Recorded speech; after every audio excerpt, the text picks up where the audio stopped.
ভাগ্য কথা বলে, আমরা তা মানি কিংবা না মানি। ভাগ্যই জীবনকে পরিচালনা করে, আমরা তা মানি কিংবা না মানি। সময় সেটা বলে দেয়।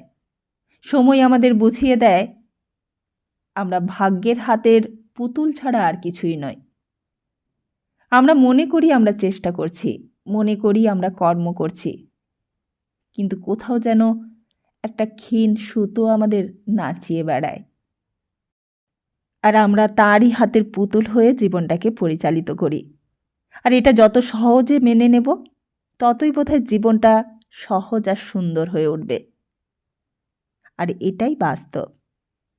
তাহলে আসুন শুনে নিই আজকের পর্বটি। ভালো লাগলে চ্যানেলটিকে সাবস্ক্রাইব করে পাশে থাকবেন। শুরু করছি আজকের পর্ব।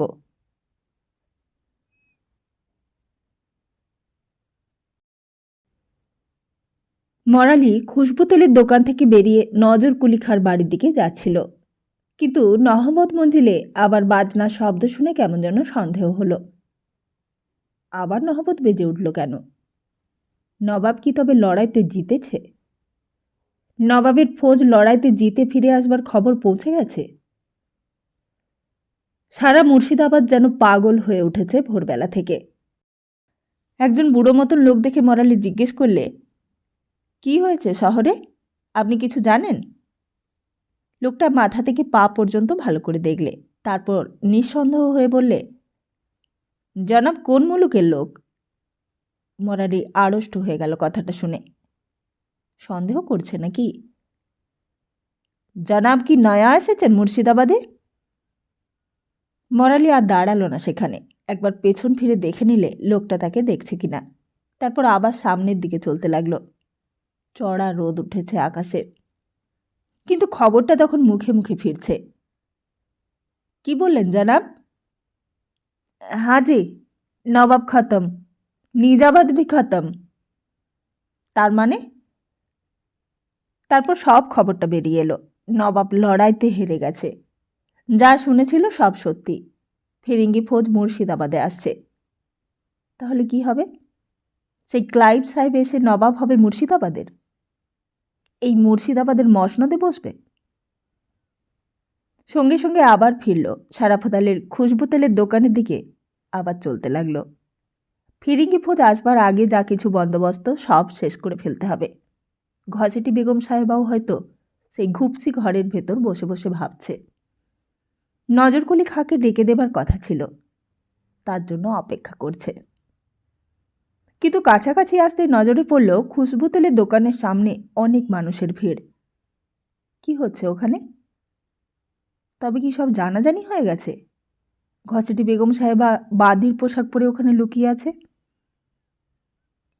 কি যেন ভেবে মরালি সেইখানেই দাঁড়িয়ে পড়ল খানিকক্ষণ। ওখানে আর যাওয়া চলে না। তাহলে কোথায় যাবে সে? আবার চলতে লাগলো উল্টো দিকে। উল্টো দিকের পথ তো মহিমাপুরে যাবার পথ, জগৎ শেঠজির বাড়ির পথ।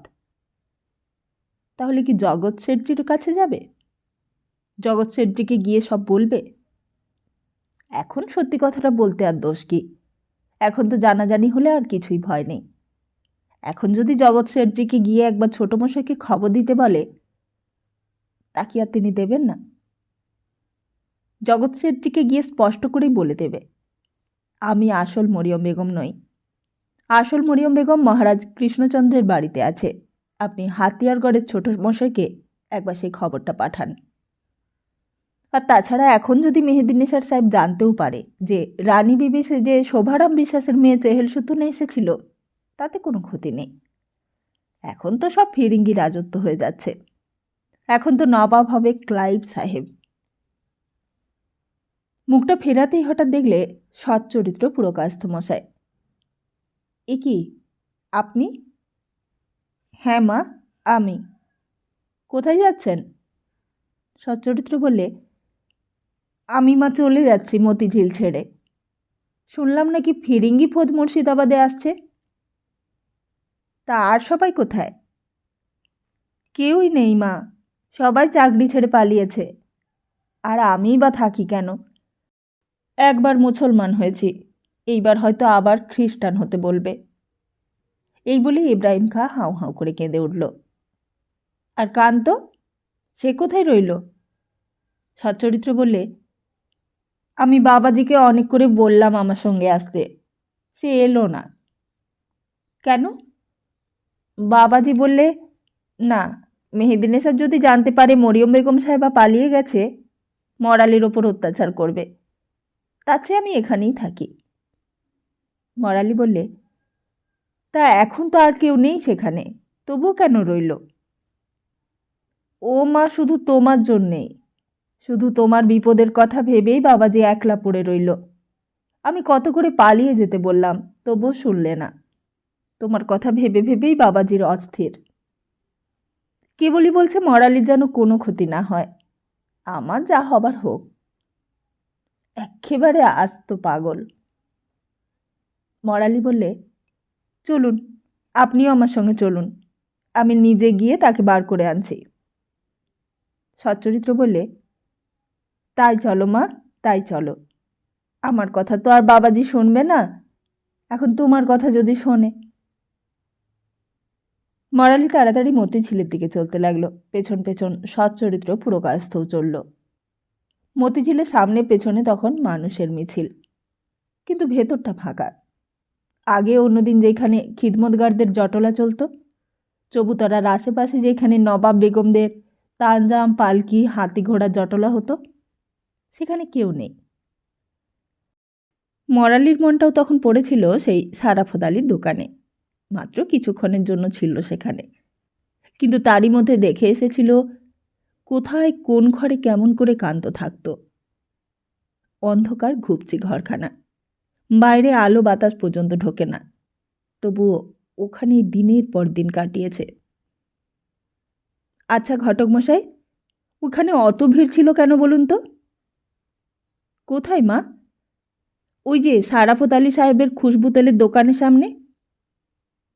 সচ্চরিত্র বললে, কি করে বলবো মা, আজকে তো সব জায়গাতেই ভিড়। সবাই তো মুর্শিদাবাদ ছেড়ে পালাচ্ছে, ফিরিঙ্গি ফৌজের ভয়ে কেউ আর এখানে থাকতে চাইছে না। ফিরিঙ্গিরা এসে অত্যাচার করবে নাকি? না না, তার জন্য নয় মা, সবাই কাজকর্ম বন্ধ করে দিয়েছে যে। ভিস্তিরা আজ সকাল থেকে জল দেয়নি। যে হাতিগুলো আছে পিলখানায়, তারা খেতে পর্যন্ত পায়নি কাল থেকে। মুর্শিদাবাদের ঘাটে মদের জ্বালার চালান এসেছে, কিন্তু আনতে যেতে পারেনি। কেন আনতে যেতে পারেননি কেন? মতিঝিলের শরাবখানা কার ওপর ছেড়ে দিয়ে যাব মা? দেখছো না, সকালবেলা নহবত মঞ্জিল থেকে বাজনা শুরু হয়েছিল, তারপর হঠাৎ বলা নেই কোয়া নেই থেমে গেল। এমন কখনো আগে হয়েছে? এমন কখনো আগে হতে শুনেছ? আশেপাশের লোকগুলো যেসব আলোচনা করছে তাও কানে এলো। কেউ বলছে ফিরিঙ্গি ফৌজ আসছে, কেউ আবার বলছে নবাব জগৎ শেঠজিকে ডেকে পাঠিয়েছে আবার ফৌজ তৈরি করবার জন্যে। ফৌজ? ফৌজ তৈরি করবে নবাব? আবার নতুন করে লড়াই করতে যাবে? জগৎ শেঠজির তাঞ্জাম আসছিল মতিঝিলের সামনে দিয়ে। মরালি আর সচ্চরিত্র সরে দাঁড়ালো। ঘটকমশাই বললে, শুনেছ মা, নবাব নাকি জগৎ শেঠজিকে ডেকে পাঠিয়েছিল টাকার জন্যে। আপনাকে কি বললে? কার কাছ থেকে শুনলেন? নেয়ামত, ওই তো আমার মালিক। নবাব লক্কাবাগ থেকে একলা ফিরে আসার পর নেয়ামতও সেখান থেকে একলা ঘোড়া নিয়ে নবাবের পেছন পেছন চলে এসেছে। সে যে একটু আগে মতিঝিলে এসেছিল। কি বললে সে? সেই তো আমাকে চলে যেতে বললে, বললে ফিরিঙ্গি ফৌজ নবাবের পেছন পেছন মুর্শিদাবাদে এসে পৌঁছচ্ছে, বললে মুর্শিদাবাদ ছেড়ে পালিয়ে যেতে। এখন এই বুড়ো বসে কোথায় যায় বলো তো মা? আমার আর কে আছে যে তার কাছে যাব?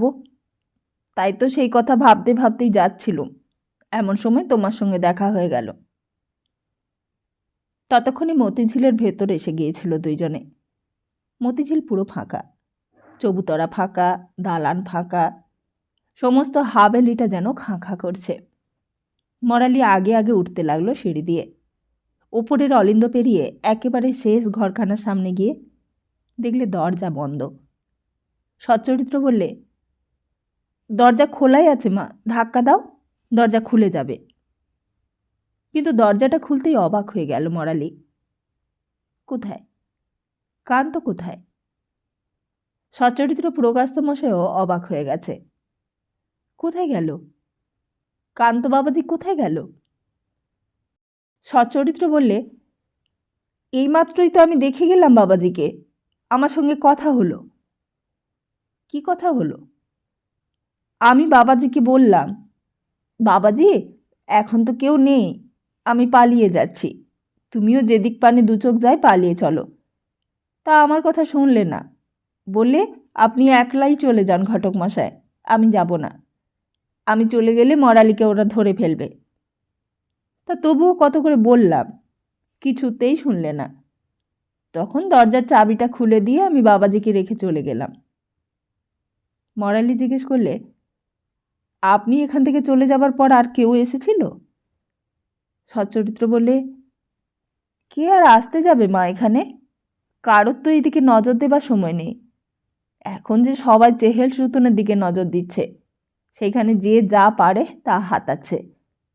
শুনলাম নাকি ঘসেটি বেগম সাহেবা, ওই যাকে নবাব নজরবন্দি করে রেখেছিলেন, তিনি এই ফাঁকে গয়নাগাটি নিয়ে পালিয়ে গেছেন। মরালি চমকে উঠল, জিজ্ঞেস করলে, ঘসেটি বেগম সাহেবার কথা আপনাকে কে বললে?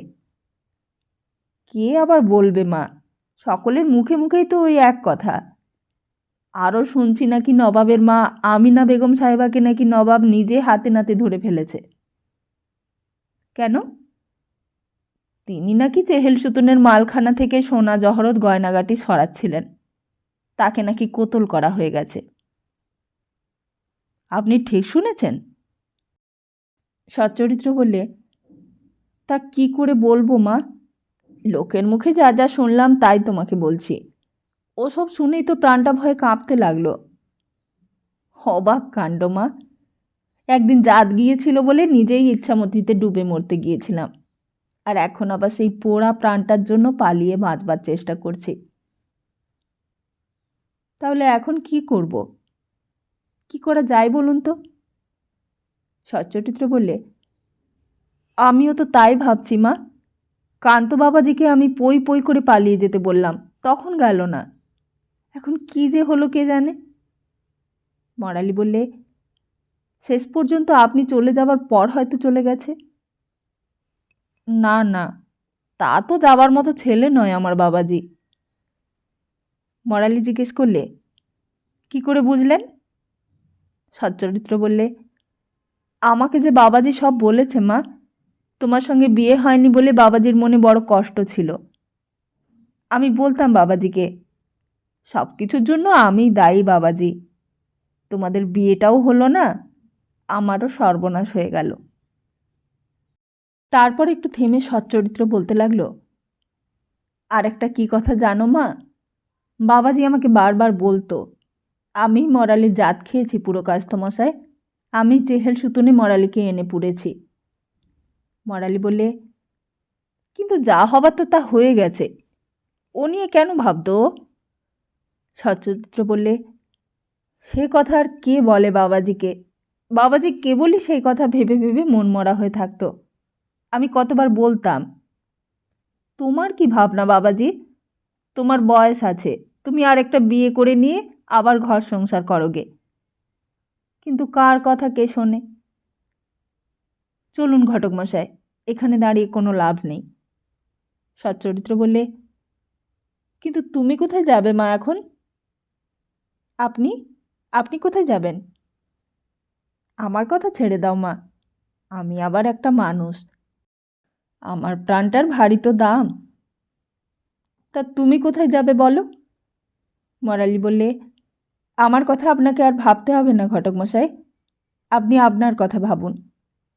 সচ্চরিত্র বললে, তা কি কখনো হয় মা, তোমাকে এই সময় কি একলা ছেড়ে দিতে পারি? মুসলমান হয়ে গেছি বলে কি আমি মানুষ নই মা? আমারও তো হিন্দু মেয়ে আছে। তাহলে আপনি কোথায় যাবেন? সচ্চরিত্র বললে, তুমি যেখানে যাবে আমি সেখানেই যাব। মরালি বললে, আমার তো কোনো যাওয়ার জায়গা নেই ঘটক মশাই। আমি হাতিয়ারগড় থেকে এসেছিলুম। চেহেল সুতনে ঢুকে আপনার মতোই একদিন জাত খুইয়েছিলুম। এখন আবার সেই চেহেল সুতনও গেল। আমি এখন কোথায় যাই? সচ্চরিত্র বললে, আমার কথা যদি শোনো মা, এখন তোমার এই মুর্শিদাবাদে থাকাটা উচিত নয়। শুনছি ফিরিঙ্গি ফৌজ আসছে। এই সময় তারা এসে যদি নবাবের নিজামত কেড়ে নেয়, তাহলে মহামারী কাণ্ড হবে মা। তার চেয়ে মা তুমি হাতিয়ারগড়েই চলো, আমি তোমাকে সঙ্গে করে নিয়ে যাচ্ছি। কিন্তু ওদের কি হবে ঘটক মশাই? ওই যে ছোট বউরানী, আমি হাতিয়ারগড়ে গেলে যদি কারো নজরে পড়ে যাই? সচ্চরিত্র বললে, তোমার বাপের কাছে তুমি থাকবে, কে তোমায় দেখবে?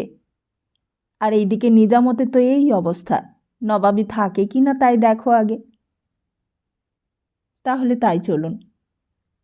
সচ্চরিত্র বললে, তাহলে আমার সঙ্গে এসো, সোজা মুর্শিদাবাদের ঘাটে গিয়ে নৌকো ধরব। জলপথে যাওয়াটাই ভালো, ওইখানে মাঝি টাঝিদের সঙ্গে আমার খুব ভাব আছে। আমি শরাবখানার ভাড়ারি বলে। চলো। মরালি সচ্চরিত্র পুরকায়স্থর সঙ্গে মতিঝিলের বাইরে এলো। তখন রাস্তায় আরও ভিড়। মুর্শিদাবাদের মানুষ তখন দিশেহারা হয়ে এইদিকে ওইদিক ঘুরে বেড়াচ্ছে।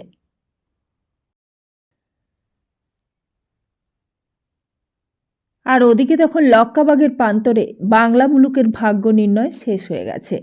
তখন রক্তের দাগ লেগে আছে জল কাদার মাটিতে। যেই আম গাছগুলো কত বছর ধরে কত পাখিকে আশ্রয় দিয়েছে, কত ফল ফলিয়েছে, কত বর্ষা শীত বসন্তের নীরব সাক্ষী হয়ে মানুষের উত্থান পতনের ইতিহাস লক্ষ্য করেছে, তারাও সেদিন রেহাই পায়নি। কোনোটার গায়ে বুলেটের গর্ত, কোনোটার ডালপালা আগুনে পুড়ে গেছে, কোনোটা দেশি কামানের তৈরি কামানের ঘায়ে উপড়ে গেছে।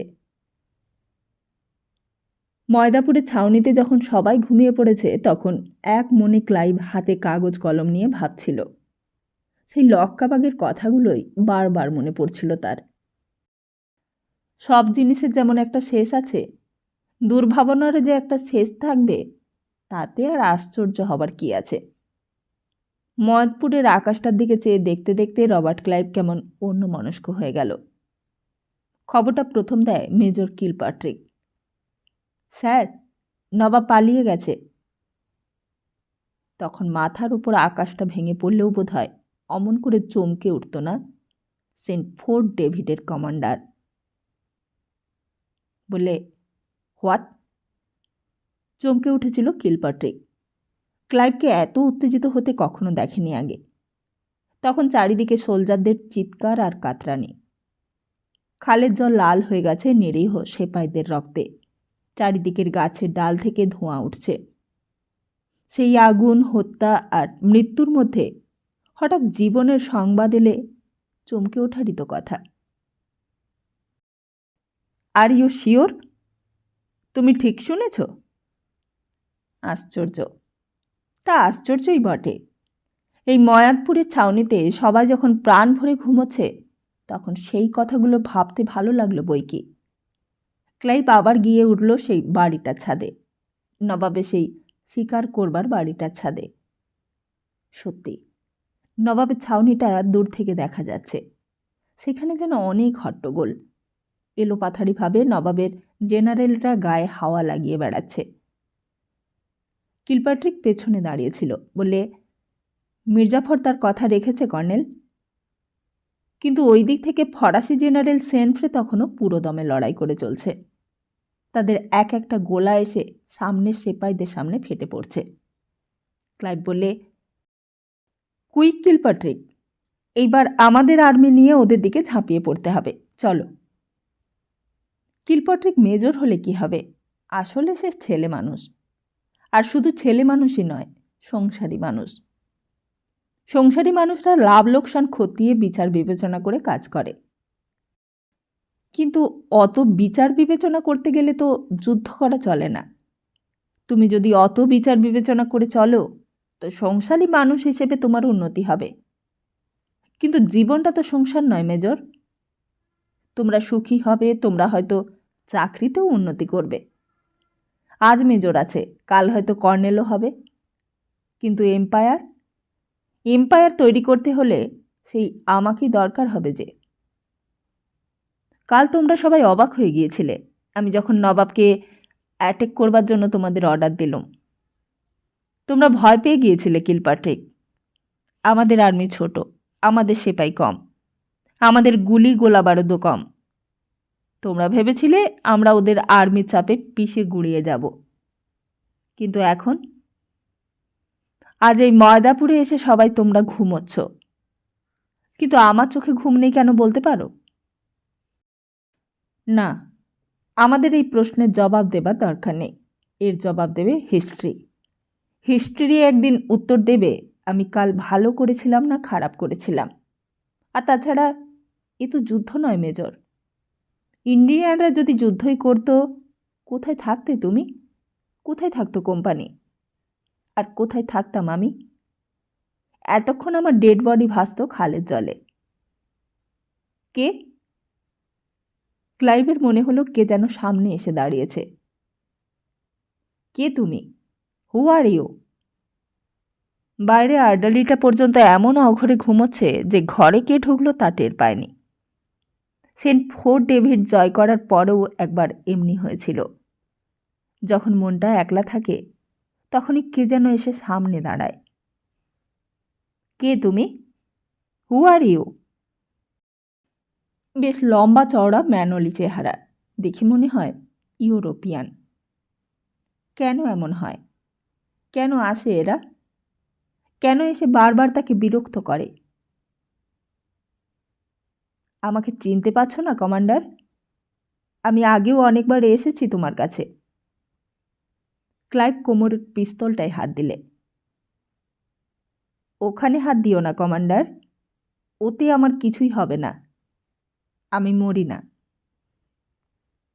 হু are you?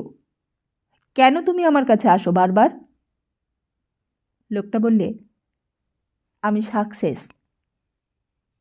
Success?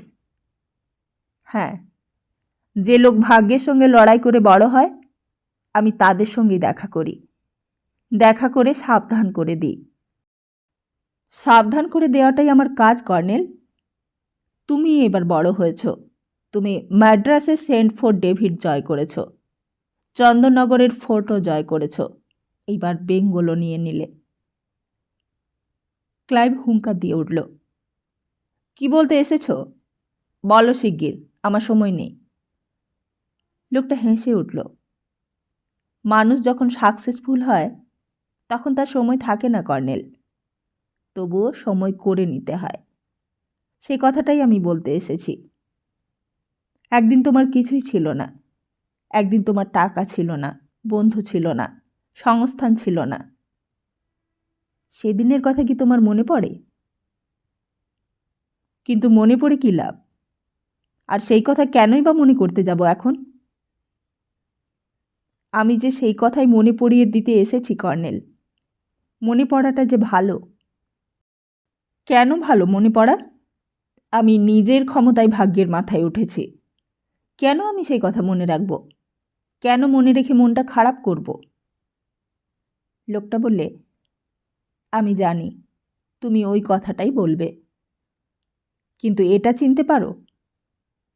Robert Clive দেখেই চিৎকার করে উঠল, না না না না।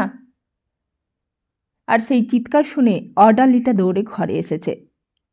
হুজুর? ওদিক থেকে কিলপ্যাট্রিক, আয়ারকুট সবাই ঘুম ভেঙে দৌড়ে এসেছে। হোয়াটসঅ্যাপ কর্নেল, কি হয়েছে? কি হয়েছে কর্নেল? ক্লাইভ লজ্জায় পড়ে গেল। এমন করে ভয় পাওয়া উচিত হয়নি ক্লাইভের। পলাশির ব্যাটল জয় করে ভীরুর মতো চেঁচিয়ে উঠেছে সে। ওই লোকটা কেন আসে? কেন ওটা দেখায় তাকে?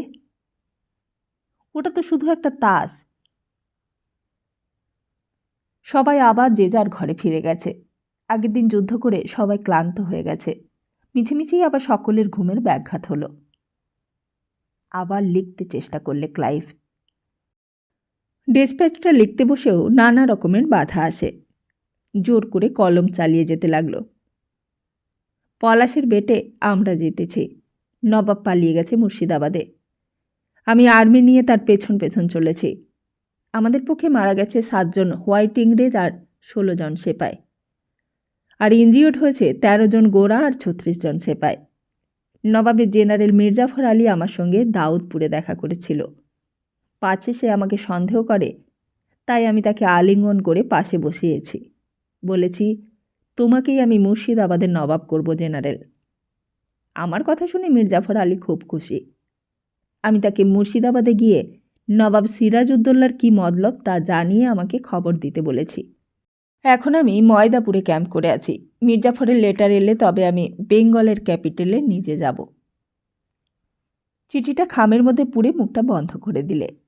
সকাল হলেই চিঠিটা পাঠিয়ে দিতে হবে হোমে। আরেকটা চিঠি পেগিকে লিখতে হতো, কিন্তু সেটা পরে দিলেও চলবে। তারপর ক্লাইভ বিছানার ওপর গায়ে এলিয়ে দিলে। আলোটা জ্বলুক। ওটা জ্বললে তবু মনে হয় যেন সে বেঁচে আছে। অন্ধকার হলে বড় ভয় করে ক্লাইভের। কিন্তু কোথা দিয়ে যেন কখন তন্দ্রা এসেছিল তার খেয়াল নেই। হঠাৎ চোখ চাইতে নজরে পড়ল বাইরে সেই অন্ধকার আকাশটা কখন আলোয় আলো হয়ে গেছে। অর্ডালি দৌড়তে দৌড়তে ঘরে এসেছে। হরিচরণটা নেই, সেটা সেই বেঙ্গলি লেডিসদের নিয়ে চলে গেছে। তার জায়গায় এই নতুন অর্ডালিটা এসেছে। হুজুর, কলকাতা থেকে মুন্সি এসেছে। মুন্সি? নিয়ে এসো ভেতরে। কলকাতার কেল্লা থেকে সারা পথ নৌকো এসে ঠিক সময়েই মুন্সি দাউদপুরে পৌঁছেছিল। সেখানে এসে শুনেছিল সাহেব মনিব ময়দাপুরের দিকে গেছে। রাত্রে এসে পৌঁছেছিল এইখানে, কিন্তু রাত্রে আর কাউকে বিরক্ত করেনি, তাই ছাউনির বাইরেই চাদর মুড়ি দিয়ে পড়েছিল।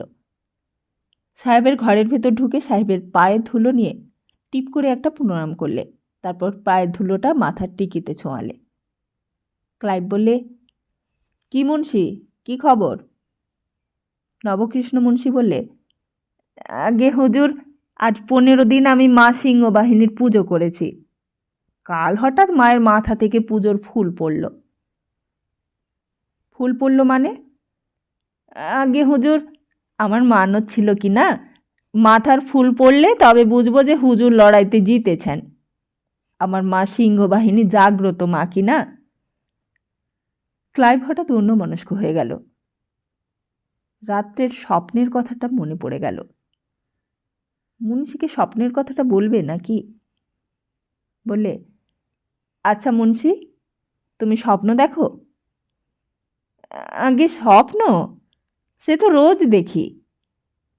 কি স্বপ্ন দেখো? নবকৃষ্ণ বললে, আগে স্বপ্ন দেখি যেন হুজুর রাজ রাজেশ্বর হয়েছেন, আর আমি পদতলে বসে হুজুরের সেবা করছি। না না, ওসব স্বপ্ন নয়। অন্য কোনো স্বপ্ন দেখো না? না হুজুর, রোজ ওই একই রকম স্বপ্ন দেখি। ক্লাইভ বারবার দ্বিধা করতে লাগলো, তারপর বলে ফেললে, আচ্ছা, রাত্রে কোনোদিন স্বপ্নে তোমার ঘরে কেউ ঢোকে না? রাত্রে কেন কেউ ঢুকবে হুজুর? আমি তো ঘরের দরজা বন্ধ করে শুই। ক্লাইভ বললে, কিন্তু স্বপ্নের দরজা বন্ধ থাকলেও তো কেউ ঘরে ঢুকতে পারে। তা তো পারে, তা সেই রকমভাবে ঢুকে তোমাকে কেউ কিছু দেখায় না? কি দেখাবে হুজুর? এই ধরো তাস। তাস? মুন্সি নবকৃষ্ণ অবাক হয়ে গেল। সাহেবের মাথা কি খারাপ হয়ে গেল নাকি? হ্যাঁ হ্যাঁ, তাস, শুধু একটা তাস। কুইন অফ স্পেডস, ইস্কাবনের বিবি। নবকৃষ্ণ আরও অবাক হয়ে গেল সাহেবের কথা শুনে। যাকগে, ওসব তুমি বুঝবে না মুন্সি। সত্যি তো, সবাই কি সব বোঝে? ওই সাকসেস, কেন যে সাকসেস বারবার মানুষের মূর্তি ধরে ক্লাইভের সামনে এসে ওই তাজ দেখায়, কে জানে। হয়তো সাকসেস মানেই ইস্কাবনের বিবি, সাকসেস মানেই কুইন অফ স্পেডস, সাকসেস মানেই কি তবে মায়া? সাকসেস হওয়া কি তবে ভালো নয়? সাকসেস মানেই কি তার ডেথ? সাকসেস মানেই কি তবে মৃত্যু? ম্যাড্রাসে ওই লোকটা বলেছিল, তুমি বড় হতে চেও না ক্লাইভ, বড় হওয়া মানে সাকসেসফুল হওয়া, সাকসেসফুল হওয়া মানেই যন্ত্রণা পাওয়া। তুমি সাধারণ হতে চেষ্টা করো, স্বাভাবিক হতে চেষ্টা করো, সহজ হতে চেষ্টা করো, তবেই শান্তি পাবে। হঠাৎ বাইরে বিগল বেজে উঠল। কেউ এলো নাকি মুন্সি? আডালি? আডালি ঘরে এসে স্যালুট করলে। হুজুর, মির্জাফর আলী সাহেব তার ছেলে মিরন আলীকে হুজুরের সঙ্গে দেখা করতে পাঠিয়েছেন। ক্লাইভ বললে, ভেতরে নিয়ে এসো। মিরন ভেতরে এসে কুর্নিশ করে দাঁড়ালো। কি খবর মিরন আলী? আগে হুজুর, নবাব সিরাজউদ্দৌলা মুর্শিদাবাদ ছেড়ে পালিয়ে গেছে। আমার বাপজান মির্জাফর আলী সাহেব সেই খবরটাই দিতে পাঠিয়েছেন আপনার কাছে। নবাব পালিয়ে গেছে? কোথায়? তা জানি না হুজুর, চর গেছে চারিদিকে তালাশ করতে। ক্লাইভ উঠে পড়ল। কোথায় গেল তার ক্লান্তি? কোথায় গেল তার স্বপ্ন? আডালিকে ডেকে বললে, মেজর কিলপার্টিক সাহেবকে সেলাম দাও। আডালি কুর্নিশ করে বাইরে হুকুম তামিল করতে চলে গেল।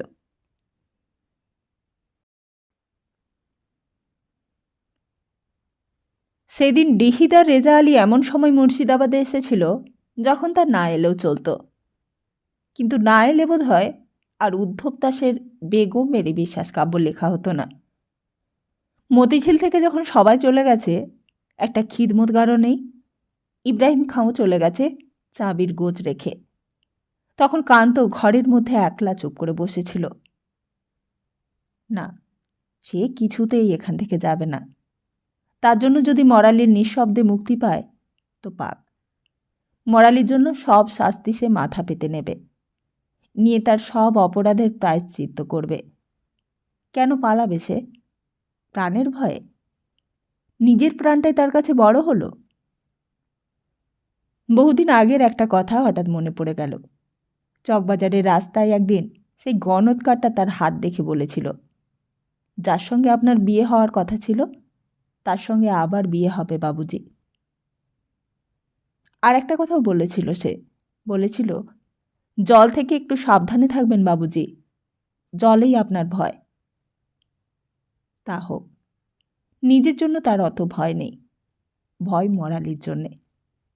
মরালি সুখী হোক, মরালি বিপদমুক্ত হোক, তাহলেই সে হাসি মুখে মৃত্যুবরণ করবে।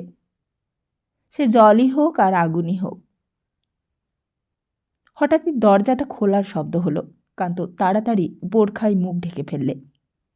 দরজা খুলতেই কান্ত দেখলে ভেতরে ঢুকছে মেহেদি নেসার সাহেব, ডিহিদার রেজা আলী আর বশির মিয়া। বোরখার আড়াল থেকে তিনজনকে দেখে কান্তর বুকটা প্রথমে আঁতকে উঠেছিল, কিন্তু কিছুক্ষণ পরেই মনে হলো কিসের ভয় তার? সে তো মরতেই এসেছে। মৃত্যুর ভয় থাকলে তো সে আগেই পালিয়ে যেত মতিঝিল থেকে। সে তো মরালির জন্যই মরছে। মরালি যদি বাঁচে, মরালি যদি রক্ষে পায়, তাহলে তো তার মরেও সুখ। মেহেদি নেসার সাহেব বোধহয় খুব ব্যস্ত ছিল, কিন্তু ডিহিদার রেজা আলী সাহেবই তাকে জোর করে ধরে এনেছে। মেহেদি নেসার বললে, ওই মরিয়ম বেগম সাহেবা।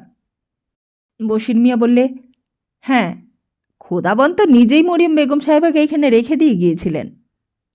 ডিহিদার রেজা আলী বললে, লেকিন জনাব, হাতিয়ারগড়ের আসলি রানী বিবি এ নয়।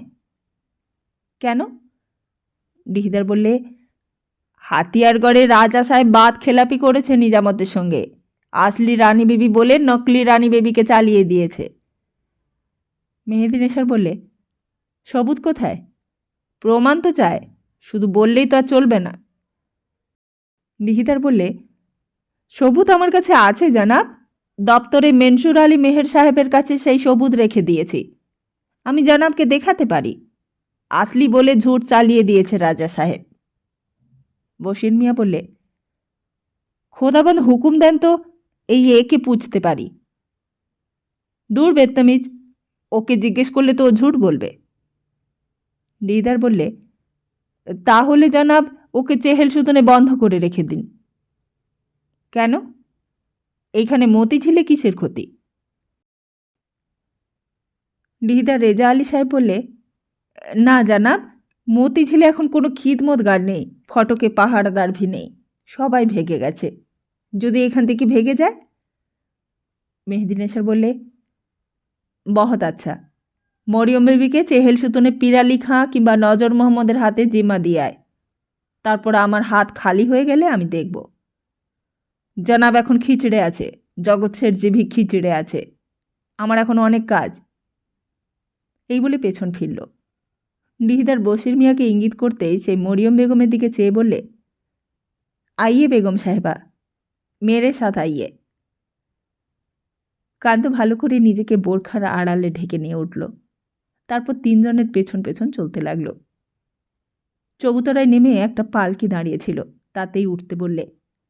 কান্ত পালকির ভেতরে উঠে বসতেই পালকির পাল্লা দুটো বশির মিয়া বন্ধ করে দিয়েছে। তারপর আর কিছুই দেখা যায়নি। পালকিটা দুলতে দুলতে চলতে লাগল। তারপর একটা সময় নহবতের সুরটা আরও স্পষ্ট হয়ে উঠল। বোঝা গেল চেহেল সুতনের দিকে নিয়ে যাচ্ছে তাকে। আস্তে আস্তে বাইরের লোকজনের হল্লা চিৎকারও কানে এলো। কোথায় কোন জায়গায় তাকে রাখবে কে জানে। জানাজানি হয়ে গেলে তাকে বন্দি করেও রাখতে পারে, কুতল করেও ফেলতে পারে। পালকির ভেতরে বসে বসেই কান্ত বোরখার মধ্যে ঘেমে নিয়ে উঠল। তুমি কিছু ভেবো না মরালি, আমার জন্য তুমি কিছুই ভেবো না।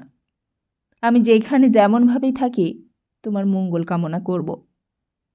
আমি মনে অন্তত এই ভেবে শান্তি পাবো যে তুমি সুখী হয়েছ। যদি পারো তুমি এই মুর্শিদাবাদ থেকে চলে যেও। আর যদি সেই উদ্ধব দাসকে খুঁজে পাও, তাকে নিয়ে সংসার করে সুখী হবার চেষ্টা করো। হঠাৎ পালকিটা যেন একটু দুলে উঠল। কোথায় এলো সে? নহবতটা যেন ঠিক মাথার ওপরেই বাজছে। তবে বোধহয় চেহেল সুতনের ভেতর ঢুকলো এতক্ষণে পালকিটা। বশির মিয়ার গলা শোনা গেল, নজর মোহাম্মদ। ওদিক থেকে নজর মোহাম্মদের জবাব এলো, ক্যা বাত? মতিঝিল থেকে মরিয়ম বেগম সাহেবাকে এনেছি পালকি করে, মেহেদি নেসার সাহেবের হুকুম। একে তালা বন্ধ করে এই মহলে রেখে দিবি। কেন? কি কুসুর করেছে মরিয়ম বেগম সাহেবা? বশির বুঝি রেগে গেল, বললে, সেই খবরে তোর কাম কি? মেহেদি নেসার সাহেব হুকুম দিয়েছে, তুই বিলকুল হুকুম তামিল করবি, যা। নজর মোহাম্মদের মেজাজটাও বোধহয় তখন কড়া ছিল। বললে, লেকিন বেগম সাহেবা ভেগে গেলে আমার কিছু কসুর নেই। কেন ভাগবে কেন? ঘরে তালা বন্ধ করে রাখবি ভালো করে, ভাগবে কি করে? আরে জনাব, চেহেল সুতনের ভেতরে ইনকিলাব শুরু হয়ে গেছে, ঘসেটি বেগম ভি ভেগে গিয়েছে। কে বললে? বশির মিয়া শুধু একলাই চমকায়নি, বোরখার ভেতর কান্তও চমকে গিয়েছিল খবরটা শুনে। বশির মিয়া বললে, তারপর? তারপর কি হলো? আরে হুজুর নবাব তো চেহেল সুতনে এসেছে, খাস দরবারে জুলুস হচ্ছে, সবাই চুরি ভি করছে। শুনে বশির মিয়া বোধহয় আরও অবাক হয়ে গেল। চুরি? কে চুরি করছে? কি চুরি করছে? হুজুর, আমিনা বেগম সাহেবা গ্রেপ্তার হো গিয়া। বশির মিয়া বললে, সে কি রে, কি বলছিস তুই নজর? হাজি, আমিনা বেগম সাহেবা মালখানা সিন্দুক খুলে জেবরের সব কিছু চুরি করছিল, আচানক ধরা পড়ে গেছে। ইনকিলাব শুরু হয়ে গেছে চেহেল সুতুনে, সেজন্যই তো বলছিলাম। তা নবাব কোথায়? নবাব কিছু বললেন না? নজর মোহাম্মদ বললে, নবাব তো খাস দরবার থেকে বেরিয়ে এখন বেগম মহলে এসেছে, নানি বেগম সাহেবার মহলে ঢুকেছে। শুনে বশির মিয়ারও বোধহয় তখন আর সময় ছিল না। বললে, আমি চললুম, তুই মরিয়ম বেগম সাহেবাকে সামলে রাখিস, খোয়া যেন না যায়। এই বলে বশির চলে গেল। পালকিটা তারপর আরও এগিয়ে গিয়ে থামল এক জায়গায়। সেখানে পালকিটা থামতেই দুটো দরজা খুলে গেল। নজর মোহাম্মদ বললে, আইয়ে বেগম সাহেবা। কান্ত বোরখাটা ঢেকে নিয়ে নজর মোহাম্মদের পেছন পেছন একটা ঘরে গিয়ে পৌঁছল।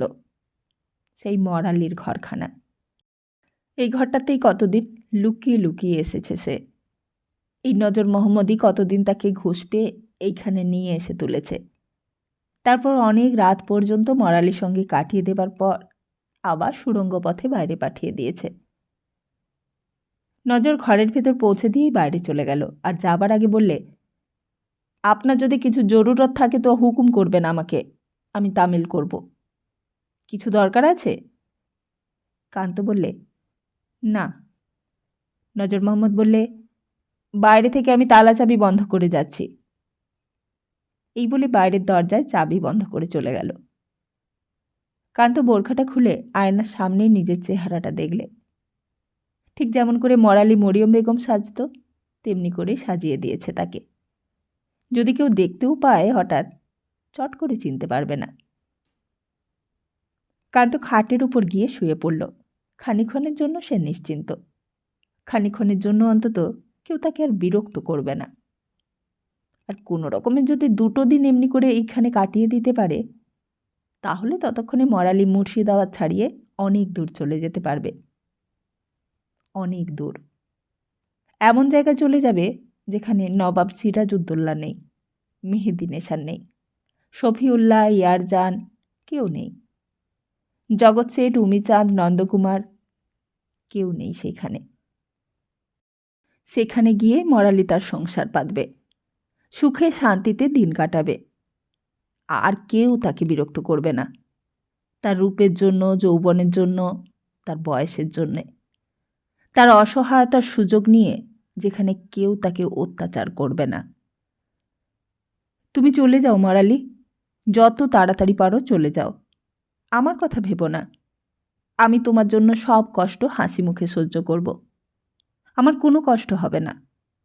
আমাকে যদি এরা কোতলও করে, তবুও আমি এই ভাবতে ভাবতেই বিদায় নেব যে তুমি সুখে আছো, তুমি শান্তিতে আছো।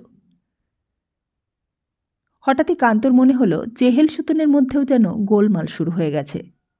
অনেক মানুষের গলার আওয়াজ কানে এলো, অনেক বেগম, অনেক খোঁজার গলা, কিন্তু কারোর গলায় চিনতে পারলে না। তবুও কান্ত সেই দিকেই কান পেতে রইল। নানি বেগম সাহেবার শরীরে বিশ্রাম নেই, চোখেও ঘুম নেই। সেই যে শেষ রাত্রের দিকে মতিঝিলে গিয়েছিল মরিয়ম বেগমকে দেখতে, তারপর মির্জা এসেছে। কিন্তু মির্জার সঙ্গে ভালো করে কথা বলবার আগেই সে চলে গিয়েছিল খাস দরবারে। তারপর হঠাৎ পিরালি খাঁর কাছ থেকে খবর পেয়ে দৌড়ে এসেছিল মালখানার ঘরে। সত্যি, পিরালি খাঁ যা যা বলেছে তাই। তুই তুই এখানে? নিজের পেটের মেয়ে আমিনা, মির্জারই মা, সেই আমিনারই এই কাণ্ড। আমিনা বেগম প্রথমটায় হচকচিয়ে গিয়েছিল। মালখানার চাবি কোথা থেকে জোগাড় করে একেবারে সিন্দুকটা খুলে ফেলেছিল। এই টাকা কি শুধু তার ছেলের? শুধু কি মুর্শিদাবাদের নবাবের? নবাবের নিজামতেরই টাকা এইগুলো। এর ভেতরে যা কিছু সম্পত্তি আছে সব তো বেগমদেরই। বেগম, চেহেল সুতুন, সব কিছুর জন্যই তো মুর্শিদাবাদের নবাবরা জমিয়ে রেখেছে এই মালখানা। অনেকগুলো জিনিসই আস্তে আস্তে সরিয়ে ফেলেছিল আমিনা, কেউই জানতে পারেনি।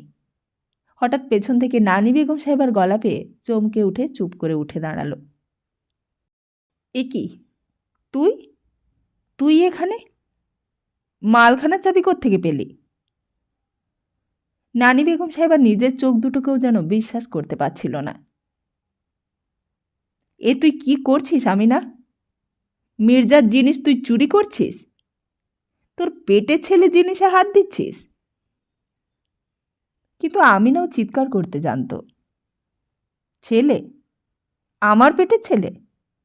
আমার ছেলে তার মার দিকে কখনো ফিরে দেখেছে? কি বলছিস তুই? তুই যে আমাকে অবাক করলি আমিনা। কি বলছিস তুই? মির্জা তোর পেটের ছেলে নয়? আমিনাও গর্জে উঠল। মির্জা যদি আমার পেটের ছেলেই হবে তো সে তার মার দিকটা দেখেছে? কখনো দেখেছে? মার সুবিধে অসুবিধের কথা কখনো ভেবেছে? সে কি রে, সে তোর সুবিধের অসুবিধের কথা কখনো দেখেনি? তুই মির্জার মা হয়ে এই কথা বলতে পারলি? আমিনা বললে, বলবো না? জানো তোমার মির্জা আমার কত টাকার লোকসান করিয়েছে? আমার ৮০,০০০ টাকার সোরা সমস্ত আটকে গেল ওই মির্জার জন্যে। এখন ওই সোরা আমি কার কাছে বেচব? রানী বেগম সাহেবা গালে হাত দিয়ে দিলে। তা হ্যাঁ রে, মির্জার এই বিপদের দিনে তোরা ৮০,০০০ টাকার সোরাটাই বড় হলো? মির্জা কিছুই নয়, কেউ নয় মির্জা। দেখতে দেখতে বুঝি আরও কয়েকজন বেগম ধারে কাছে এসে দাঁড়িয়েছিল। তারাও মা মেয়ে ঝগড়া শুনতে লাগল। চেহের সুতনের বাদী খোঁজারাও এসে হাজির হয়েছিল। মা আর মেয়ে যত গলা চড়ায় ততই ভিড় জমে যায় মালখানার সামনে। আর হঠাৎই ঠিক সেই সময়ে গোলমাল শুনে খাস দরবার থেকে মির্জা মোহাম্মদ সেইখানে এসে হাজির হয়েছিল। নানি বেগম সাহেবা প্রথমে বুঝতে পারেনি, আর কেমন করেই বা বুঝবে। নিজের মায়ের কাণ্ড দেখে হয়তো হতবাক হয়ে গিয়েছিল কিছুক্ষণের জন্য। নবাবী যার মাথার ওপর তার বুঝি মুখে কিছু কথা বলতে নেই। মুখে কিছু কথা বললেই সব অপরাধ তার ঘাড়েই পড়ে। শুধু বলেছিল, নানিজি, আমার বুকের ওপর আজ ছুরি বসিয়ে দিতে পারো তুমি।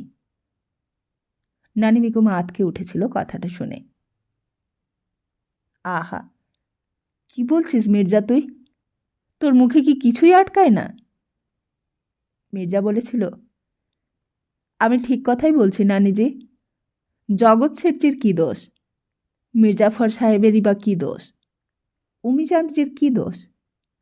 ফিরিঙ্গির বাচ্চা ক্লাইবেরই বা কী দোষ? সব দোষই আমার নানিজি, সব দোষ আমার। আমার বুকে ছুরি বসিয়ে দিলেই এখন আমি শান্তি পাই। নানিজি মির্জাকে 2 হাতে ধরে ঠেলে দিয়ে বলেছিল, তুই তোর মহলে যা মির্জা। তোর মাথা এখন সব গোলমাল হয়ে গেছে, তোর মতির ঠিক নেই এখন। মির্জা বলেছিল, ঘরে বাইরে কোথাও আমার জন্য এতটুকু শান্তি নেই নানিজি। কোথাও গিয়ে আমি শান্তি পাবো না। এতক্ষণ বোধহয় ক্লাইভ মুর্শিদাবাদ আসার জন্য রওনা দিয়েছে। আমি কি করি নানিজি, কি করি আমি? কেন, জগৎ শেঠজি তোকে টাকা দিলে না? না, তিনি বললে এখন অত টাকা দিতে পারবে না। তারপর হঠাৎ নিজেকে নানিজির হাত থেকে ছাড়িয়ে নিলে, বললে, ঠিক আছে নানিজি, আমি কারোর দয়ামায়া চাই না, কারোর কাছে জীবনে কখনো ভিক্ষে চাইনি। কেউ আমাকে ভালোবাসেনি, আমি কারোর কাছ থেকে ভালোবাসাও চাইনি। কেউ যখন আমার নয়, আমিও কারোর নই। কারোর জন্যই আমি আর ভাবব না, আমার যা খুশি আমি তাই করব। এই বলে তাড়াতাড়ি বাইরের দিকে চলে গেল। নানিজি পেছন থেকে ডাকলে, মির্জা, মির্জা, ওরে শোন, শোন মির্জা।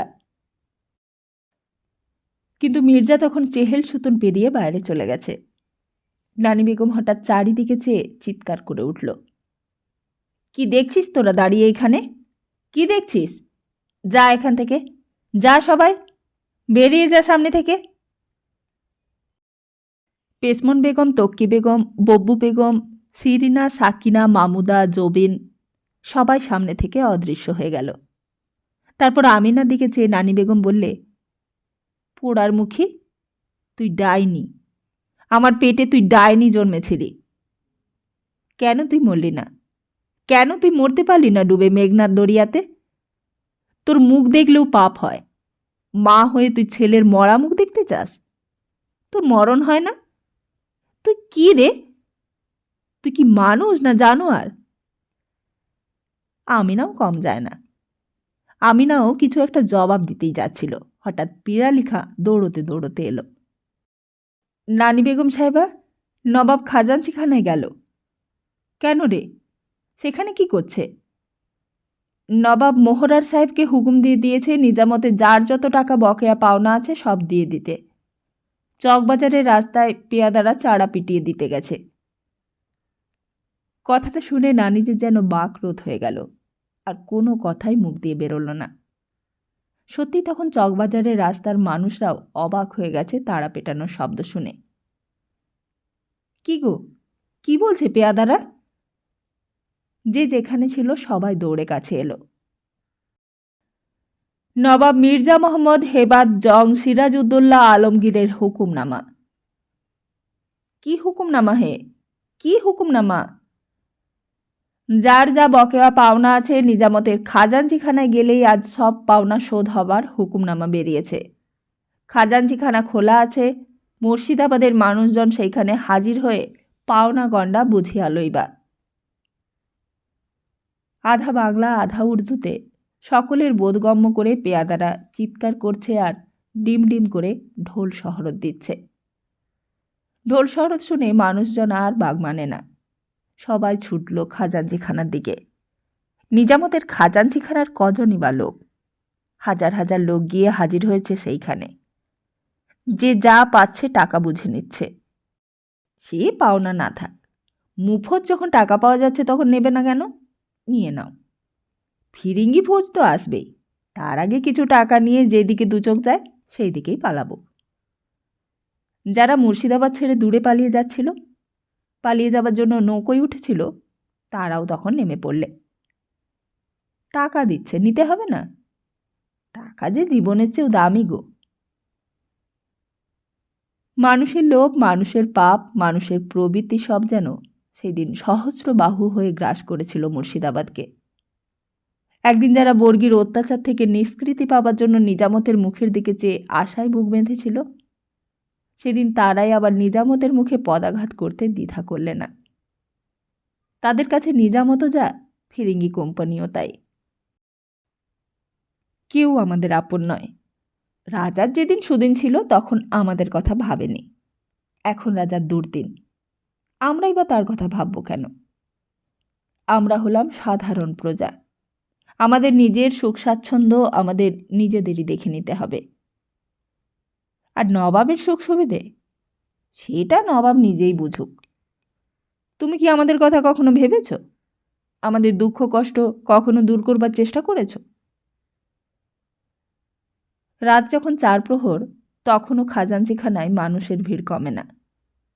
দাও দাও, আমাকে আগে দাও। পেছন থেকে আরেকজন বলে, আমাকে আগে। তারপর সবাই একসঙ্গে বলে ওঠে, আমাকে আগে, আমাকে আগে। এমন দিন হয়তো আর আসবে না, এমন রাতও হয়তো ইতিহাসে কখনোই আর পুনরাবৃত্তি হবে না।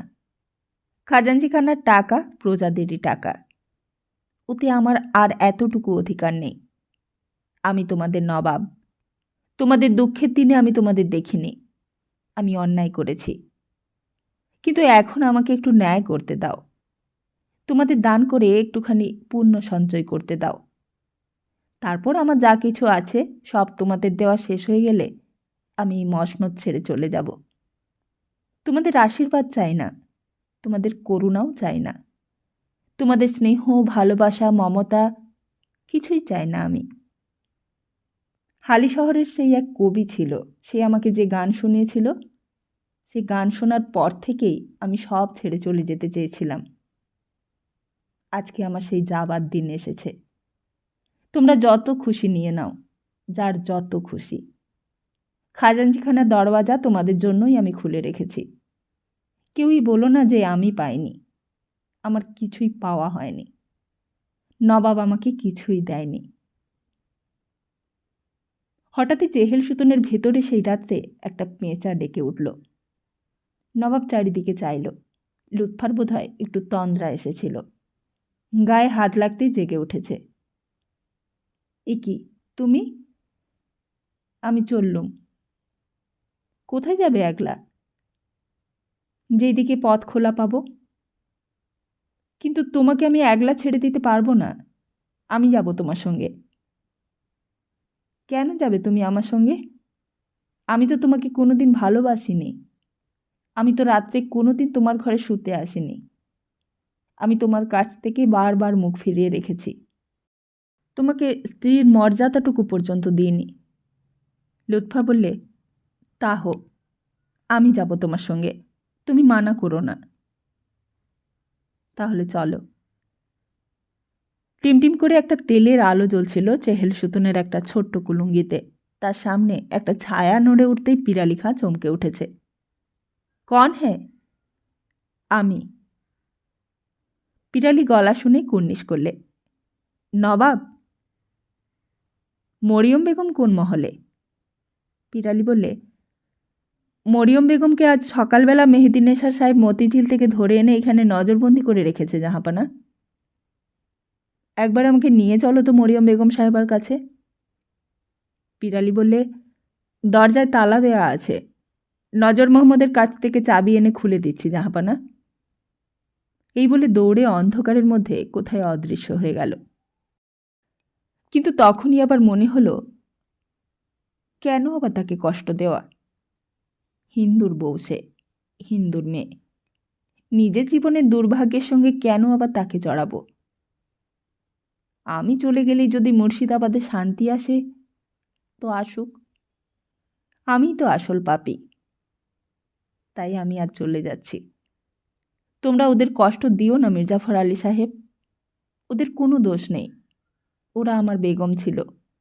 আমার অপরাধের জন্য ওদের তোমরা শাস্তি দিও না। আল্লাহর নাম করে বলছি, আমি চিরকালের মতো দেশ ছেড়ে চলে যাচ্ছি, আর কখনো ফিরে আসব না, ফিরে আসতে চেষ্টাও করব না। কান্ত ঘরের ভেতর চুপ করে শুয়েছিল, ঘুম আসছিল না। হঠাৎ দরজার তালা খোলার শব্দে উঠে বসেছে। কে? কোনো উত্তর নেই। কান্ত আবার বললে, কে? আর কোনো সাড়া শব্দ নেই। শুধু অন্ধকার ঘরের ভেতর থেকে মনে হলো যেন কয়েকটা ফিস ফিস শব্দ, কতগুলো খসখসে পায়ের আওয়াজ ঘরের পাশ দিয়ে কোথায় দূরে গিয়ে মিলিয়ে গেল। আর তার খানিক পরেই আবার একটা পেঁচার ডাক। চেহেল সুতনের ভেতরেও পেঁচা আছে নাকি? কি জানি।